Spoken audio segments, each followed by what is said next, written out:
Bonjour et bienvenue dans Prière Inspirée. Je suis vraiment heureux que vous puissiez suivre cette série d'enseignements cette semaine, particulièrement parce que ça va beaucoup vous aider. Et la vie chrétienne, c'est parfois long, ça dure longtemps et sur notre chemin, on a un ennemi. Et cet ennemi, il est là et cet ennemi, ce qu'il veut, c'est nous écarter de la volonté de Dieu. C'est au mieux qu'on puisse attaquer l'Église et diviser l'Église. Et il n'y a plus d'une personne, vraiment. Et c'est pour ça la Bible dit que celui qui est debout ne prenne garde de tomber. Il n'y a plus d'une personne qui pensait vraiment aimer l'Église, etc., qui aimait la parole de Dieu, mais qui sont devenus des ennemis de l'Évangile. Et des gens qui attaquaient l'Évangile, tout en continuant à lire la parole de Dieu et en prêchant la Bible, mais des gens qui sont devenus et qui ont pris parti pour l'accusateur des frères. C'est pourquoi c'est très important. Cette semaine, je vous donne, et on va terminer aujourd'hui, à donner ces 7 clés pour éprouver les faux prophètes ou les faux serviteurs de Dieu dans votre vie. Alors demain, je vous parlerai des choses qui peuvent attirer dans votre vie ces faux prophètes. Ça va être intéressant. Et on a vu que les faux prophètes avaient plusieurs caractéristiques. On a vu qu'il y avait un esprit de dispute souvent qui les animait. J'ai également parlé hier rapidement des fruits, les fruits des faux prophètes et des serviteurs de Dieu qui ne marchent pas avec Dieu. On a vu que l'une des clés qui va nous aider à éprouver les esprits, c'est le temps. C'est pourquoi il faut faire attention. Plusieurs personnes, il y a tellement de chrétiens qui se sont fait avoir comme ça. Ils étaient stables dans une église locale et tout à coup, et parce que ça vient avec des esprits de séduction. C'est ça qui est vraiment très particulier. Il y a tellement de gens, ils étaient dans leur église locale, tout allait bien, et on ne sait pas pourquoi, mais tout à coup, ils se déracinent et les voilà dans un groupe quelconque, les voilà en colère contre les églises, et on ne sait pas pourquoi, on ne sait pas comment, mais tout à coup, ils ne sont plus là. Et ce sont des gens qui se sont fait attraper par des esprits de séduction, et parfois, et souvent en fait, parce qu'ils n'ont pas pris le temps d'écouter et d'éprouver les esprits.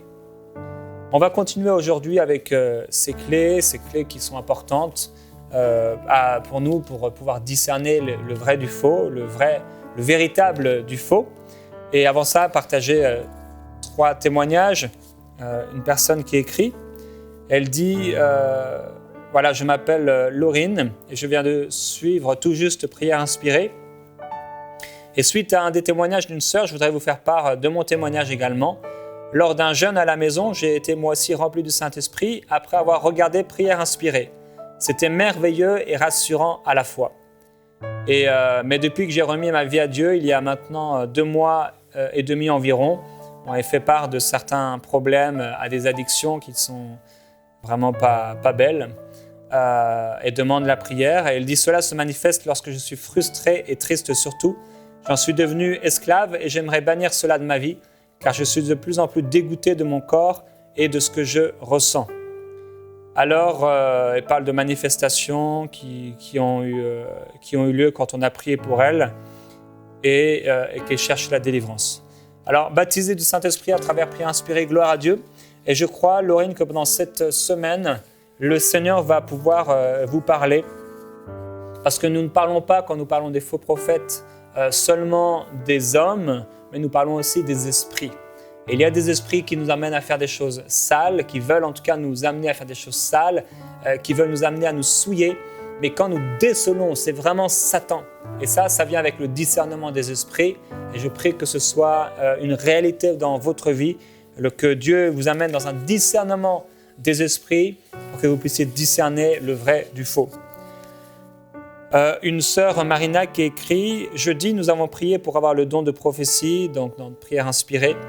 Et le prophète Jérémie et le pasteur Frank ont dit qu'on pouvait recevoir le don de prophétie et parfois comme avec des morceaux de phrases déposés sur notre cœur. Et c'est ce qui m'est arrivé jeudi soir lors de notre réunion de prière à l'église. Le pasteur prêchait sur l'onction et là, j'ai reçu des bouts de paroles. Mais je n'ai pas pu me lever. Dans la salle, une personne a commencé à parler du message que j'avais reçu. Alors je me suis rappelé que le pasteur Frank a dit que si tu ne le donnes pas, une autre personne le donnera à ta place. Et c'est exactement ce qui s'est passé. Merci à Dieu pour ce nouveau don. Et c'est vrai, Dieu, même si nous parlons des faux prophètes pendant cette semaine, Dieu veut qu'on puisse prophétiser. Et il veut qu'on aspire vraiment fortement à la prophétie pour être une source de bénédiction. Et c'est pourquoi la prophétie, le fait de parler en prophète, ça doit nous encourager, ça doit nous exhorter, ça doit nous consoler, ça doit nous fortifier. Et même si ça vient parfois pour nous corriger, ça vient en même temps nous exhorter et nous rendre plus forts. Parfois, quand une maison ou quand quelque chose est construit pas droit, au fur et à mesure que c'est construit, on amène des corrections. Ça fait mal, mais qu'est-ce que ça fait également? Ça vient nous fortifier. C'est pourquoi ce qu'on entend doit nous fortifier. Un autre témoignage de David qui écrit « Grâce à cette semaine, j'ai été sauvé par le Saint-Esprit. Je l'avais déjà en moi, mais j'ai subi beaucoup d'attaques de l'ennemi et même une demande de mettre fin à mes jours. L'ennemi m'a même fait croire un instant que Dieu le désirait. Et en vous écoutant parler de la prophétie, j'ai été saisi par votre message. Dieu ne demanderait jamais cela. Je me suis repris à temps, j'ai pleuré beaucoup. Je parle à Dieu et à Jésus chaque instant. Si ce n'est pas tout le temps, si ce n'est pas tout haut, c'est dans mon esprit. Je suis un peu plus en paix avec moi et je vous remercie de votre émission qui m'apporte tellement de soutien. Je vous ai écrit à plusieurs reprises de prier pour moi et ma famille. Pourriez-vous me dire si c'est normal qu'à chaque fois que je pense à Jésus sur la croix, je me mette à pleurer? Alors oui, c'est quelque chose qui peut arriver et que Dieu puisse continuer ce travail dans votre cœur, David, vraiment, et vous amener à une pleine révélation de Jésus-Christ. Et nous déclarons que ces attaques, elles cessent au nom de Jésus. Et voilà, frères et sœurs, une personne qui a fait l'expérience d'écouter une voix qui n'était pas celle de Dieu. Et j'ai plusieurs fois entendu ce genre de témoignage de personnes qui pensaient que Dieu leur disait de mettre fin à leur jour. Alors ça peut paraître fou pour nous, mais c'est des choses qui peuvent arriver. Et si c'est votre cas, soyez délivrés de ce mensonge au nom de Jésus-Christ. Rappelez-vous que le diable est le père du mensonge. Hier, on a parlé des fruits des faux prophètes.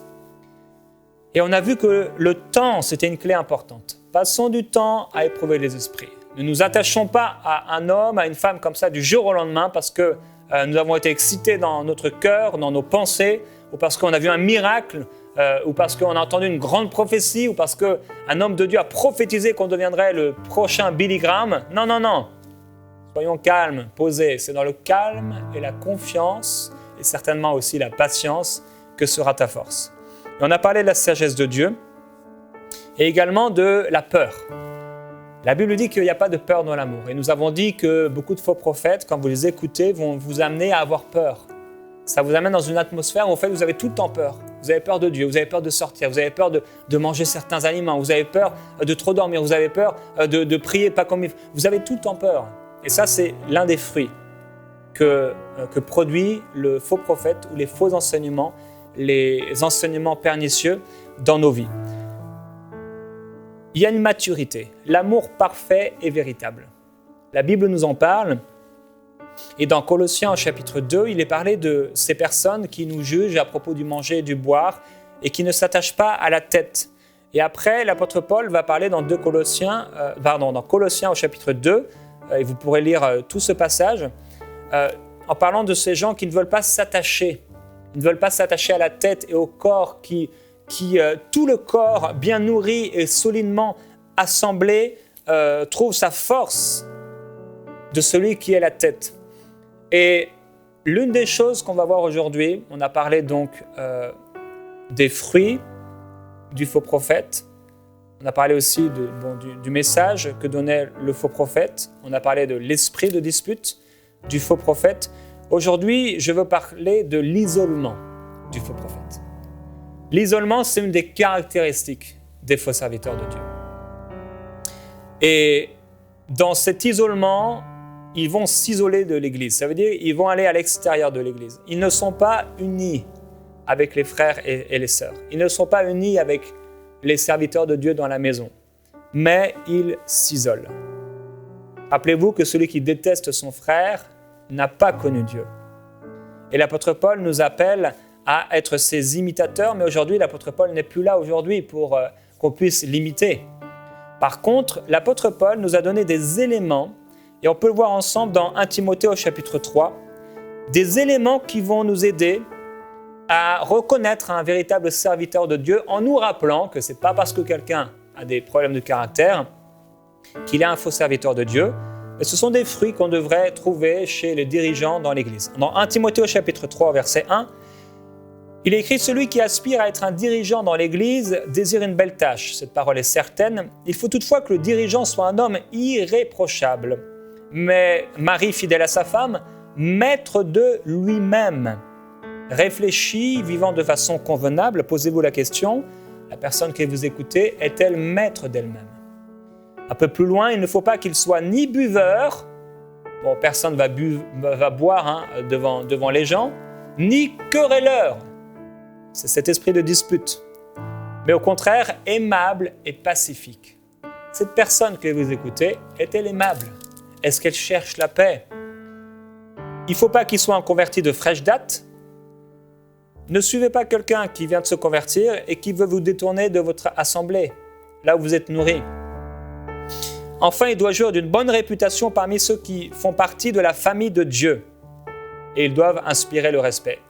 Ça, c'est important parce que souvent, les faux prophètes et les faux serviteurs de Dieu vont dénoncer, vont critiquer les autres, etc. Et ils vont parler des autres faux prophètes qui critiquent un homme ou une femme de Dieu.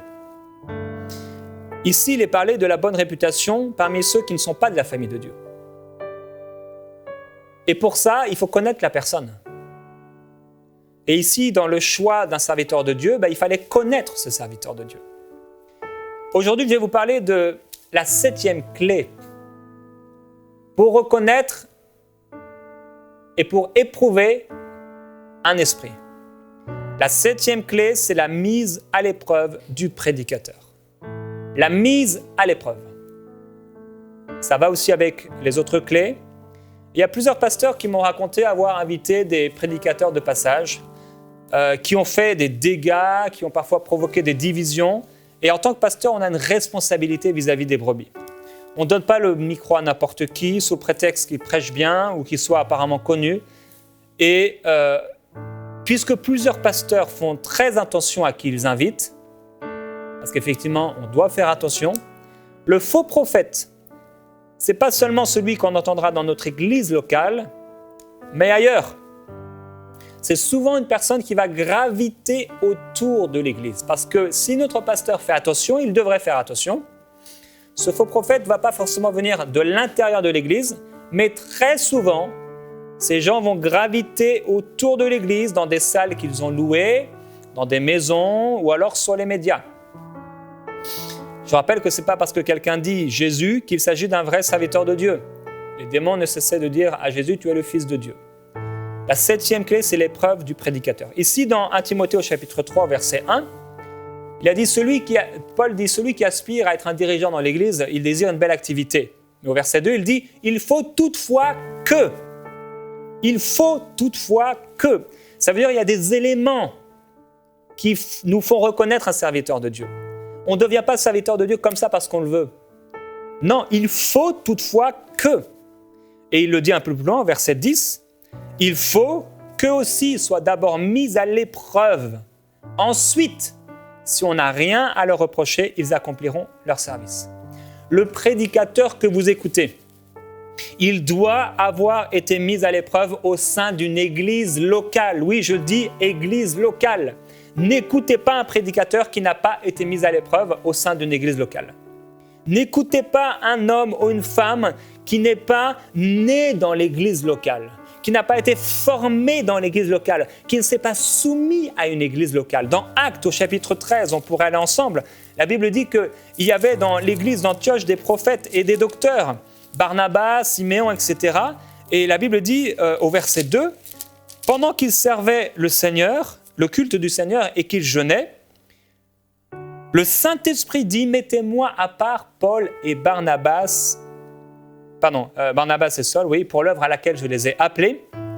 Alors, après avoir jeûné et prié, ils leur imposèrent les mains et les laissèrent partir. Barnabas et Saul, envoyés par le Saint-Esprit, descendirent à Séleucie, etc. » Ici, on voit dans ce passage, il y avait dans l'église d'Antioche des prophètes, des docteurs, il y avait Barnabas, Siméon, Lucien, etc. Ils étaient plusieurs. Ils étaient ensemble en train de servir le Seigneur. Ils étaient ensemble en train de célébrer le Seigneur. Et c'est ensemble qu'ils ont entendu cette prophétie Dieu parlait et c'est ensemble qu'ils se sont accordés dans cette prophétie et c'est ensemble qu'ils ont imposé les mains sur ces deux serviteurs de Dieu pour que ces deux serviteurs de Dieu ensemble puissent aller ensemble servir le Seigneur et c'est ensemble qu'ils ont jeûné et c'est ensemble qu'ils ont prié pour eux.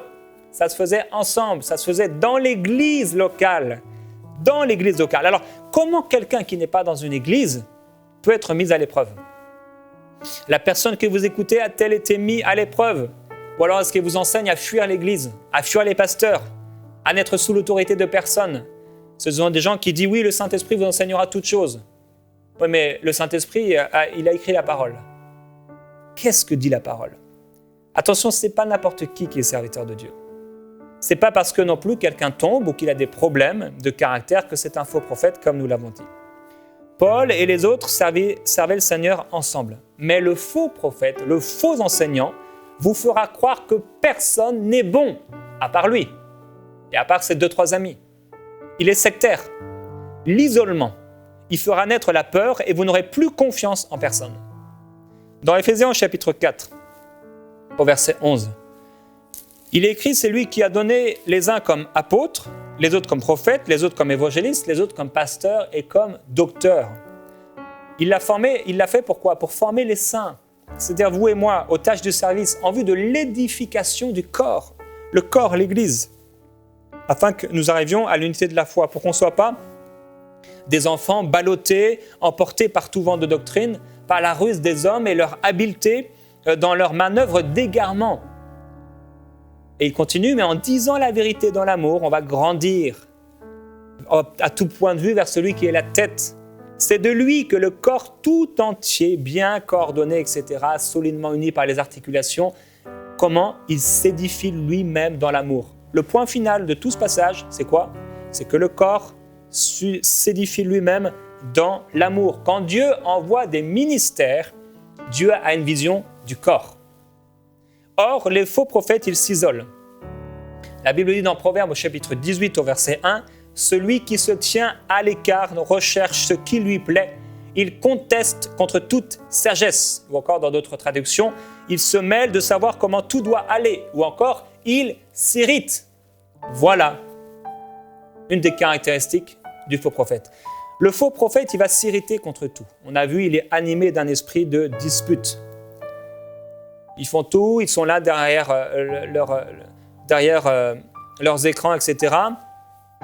Ou dans leur maison, tout seuls. Ils fuient les églises. Ils n'ont pas de parents spirituels. Ils n'aiment pas ce mot-là d'ailleurs. Ils n'aiment pas le mot de pasteur. On doit veiller, on doit faire attention. Parce que Christ est la tête du corps. Il aime l'Église. Dans Actes chapitre 20, au verset 28, l'apôtre Paul va parler aux serviteurs de Dieu. Il va dire et aux croyants, prenez donc garde à vous-mêmes et à tout le troupeau sur lequel le Saint-Esprit vous a établi évêque pour faire paître l'Église du Seigneur, qu'il s'est acquise par son propre sang. On ne fait pas attention, c'est le sang de Jésus. Et il dit, je sais qu'il s'introduira parmi vous. Donc parfois, ça gravite autour, mais parfois, le faux serviteur de Dieu, le loup, vient à l'intérieur et il essaie de créer la division et prendre les gens, mais il ne veut pas rester à l'intérieur. Il veut quitter pour graviter à nouveau autour et venir et faire du mal. Il dit, je sais qu'il s'introduira parmi vous, après mon départ, des loups cruels qui n'épargneront pas le troupeau et qu'il s'élèvera du milieu de vous des hommes qui enseigneront des choses pernicieuses pour entraîner les disciples après eux.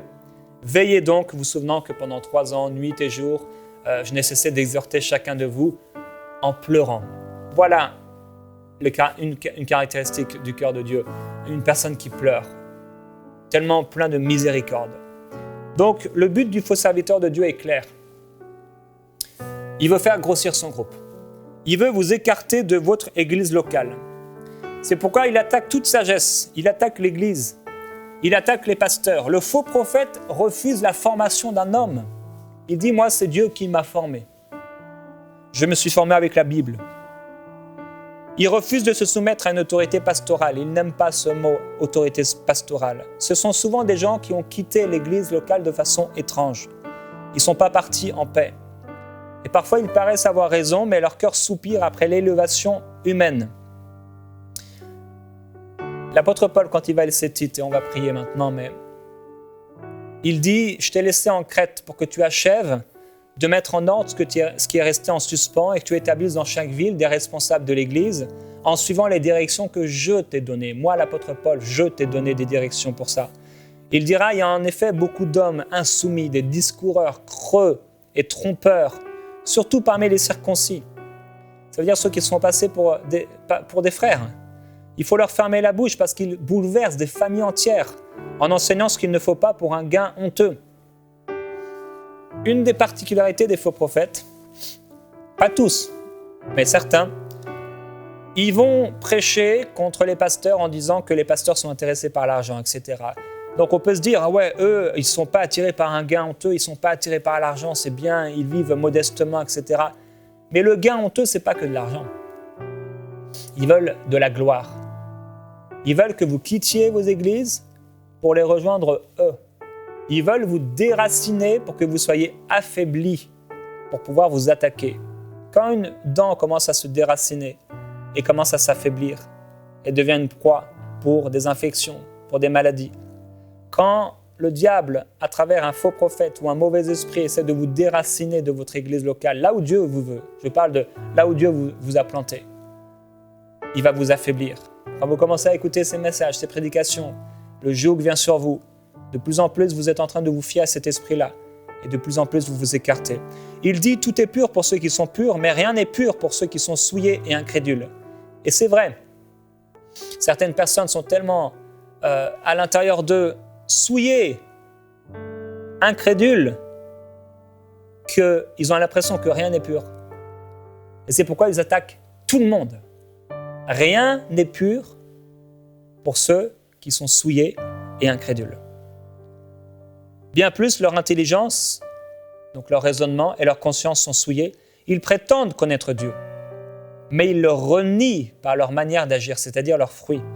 Ils sont abominables, rebelles et incompétents. Rebelles envers qui? Les autorités que Dieu a instituées et Dieu lui-même.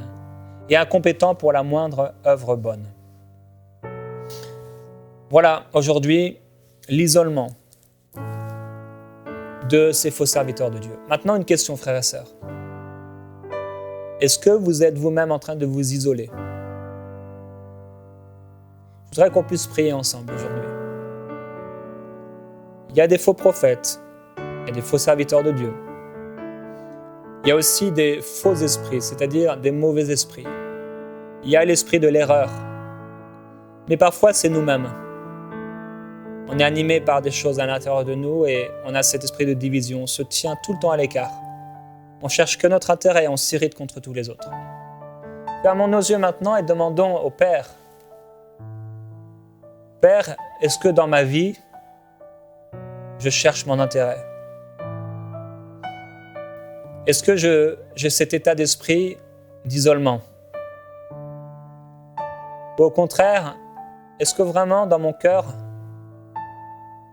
j'ai la vision de l'Église et de son édification?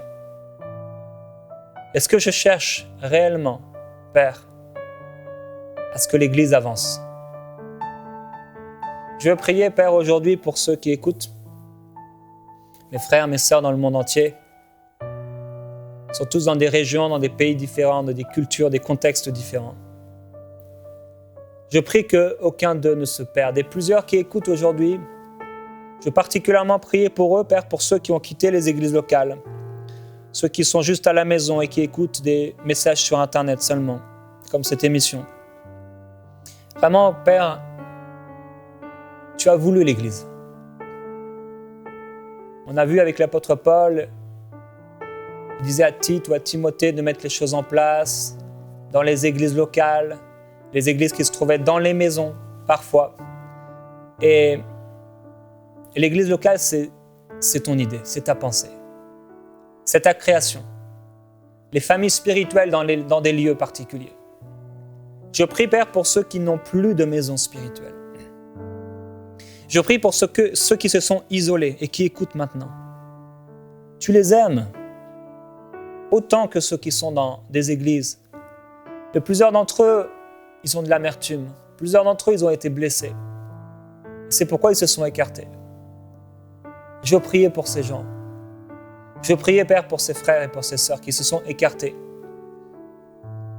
qui se sont isolés, parce que peut-être ils n'ont pas voulu se soumettre à un pasteur, à une autorité, parce que peut-être ils ont été blessés par un frère ou par une sœur, parce que peut-être ils ont eu l'impression que rien n'était bon dans l'Église.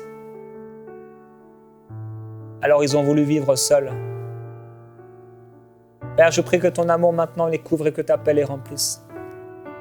Esprit de vérité, je te demande s'il te plaît, Saint-Esprit, de leur parler profondément, dans leur cœur, de mettre la vérité. Qu'est-ce que tu veux pour eux? Où tu veux les amener? Tu dis dans ta parole que tu leur donneras des bergers selon ton cœur, des lieux où ils seront bien, des pâturages. Et je veux prier, Père, pour tous ceux qui n'ont pas d'église locale et qui écoutent cette émission maintenant. Tu les aimes d'un amour éternel. Et Père, mon amour va aussi pour eux et vers eux. Et c'est pourquoi je veux prier pour eux. Je crois, Père, que tu as une maison spirituelle pour eux. Certainement, elle ne sera pas parfaite parce qu'aucune n'est parfaite. Parce que c'est toi la tête, mais il y a un corps et ce corps est imparfait. Mais je crois, Père, que tu as un lieu de bénédiction pour eux. Que ce soit dans un bâtiment que les chrétiens se retrouvent, que ce soit dehors, que ce soit dans une maison, je prie qu'ils puissent trouver un endroit. Et si souvent, à cause du climat aussi, etc., dans lequel on est, on a besoin de ces bâtiments dans lesquels se retrouver. Père, il y a un lieu, il y a un pasteur que tu veux leur donner. Ce ministère pastoral que tu veux leur donner. Merci pour l'évangéliste.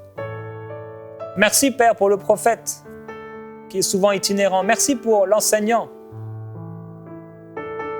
Père, mais merci. Merci pour l'apôtre. Merci pour le pasteur. Ce ministère que tu nous as donné, que tu as donné à l'Église pour nous équiper. Père, je prie pour ces frères et ces sœurs qui n'ont pas de pasteur et qui se nourrissent avec des prédications ici et là. Viens leur donner un rêve, je t'en prie, Père. Viens leur donner un songe et qu'ils puissent bien l'interpréter à la lumière de l'amour, à la lumière de ta parole.